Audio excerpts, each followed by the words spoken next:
महाभारत का युद्ध था तब वे लगभग 56 वर्ष के थे। उनका जन्म 3112 ईसा पूर्व हुआ था।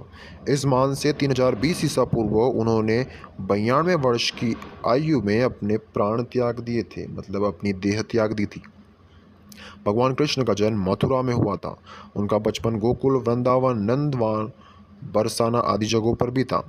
अपने महात्मा कंस का वध करने के बाद उन्होंने अपने माता पिता को कंस के कारागार से मुक्त कराया और फिर जनता के अनुरोध पर मथुरा का राजभार संभाला। कंस के मारे जाने के बाद कंस का ससुर जरासंध कृष्ण का कट्टर शत्रु बन गया। जरासंध के कारण काल यवन मारा गया।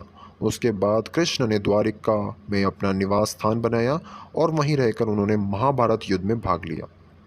महाभारत युद्ध में के बाद कृष्ण ने 36 वर्ष तक द्वारिका में राज किया। विष्णु पुराण धर्म के विरुद्ध आचरण करने के दुष्परिणाम स्वरूप अंत में दुर्योधन आदि मारे गए और कौरव वंश का विनाश हो गया। महाभारत युद्ध के पश्चात सांत्वना देने के उद्देश्य से भगवान श्री कृष्ण गांधारी के पास गए। गांधारी अपने 100 पुत्रों की मृत्यु के शोक में अत्यंत व्याकुल थी। भगवान श्री कृष्ण को देखते ही गांधारी ने क्रोधित होकर उन्हें शाप दे दिया कि तुम्हारे कारण जिस प्रकार से मेरे 100 पुत्रों का नाश हुआ है, उसी प्रकार तुम्हारे वंश का भी आपस में एक दूसरे को मारने के कारण नाश हो जाएगा। भगवान श्री कृष्ण ने माता गांधारी के उस शाप को पूर्ण करने के लिए अपने कुल के यादवों की मति फेर दी।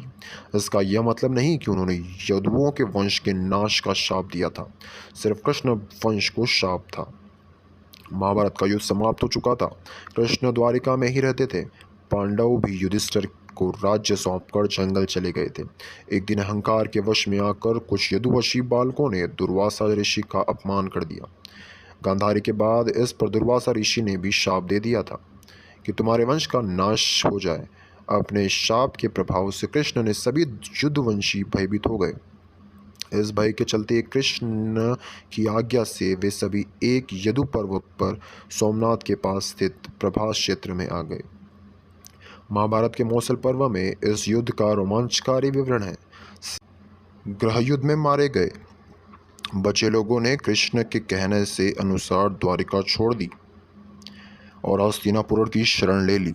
यादवों और उनके भोज्य गणराज्यों का अंत होते ही कृष्ण की बसाई द्वारिका सागर में डूब गई। भगवान कृष्ण इसी प्रभाव क्षेत्र में अपने कुल का नाश देखकर बहुत व्यथित हुए। वे वहीं रहने लगे। उनसे मिलने कभी कभार युधिष्ठिर आते थे।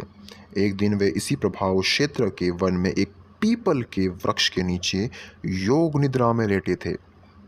तभी जरा नामक एक बहेलिये ने भूलवश उन्हें हिरण समझकर विषयुक्त बाण चला दिया, जो उनके पैरों के तलवे में जाकर लगा और भगवान श्री कृष्ण ने इसी को बहाना बनाकर देह त्याग ली, मतलब उन्होंने अपनी मृत्यु को खुद स्वीकार लिया।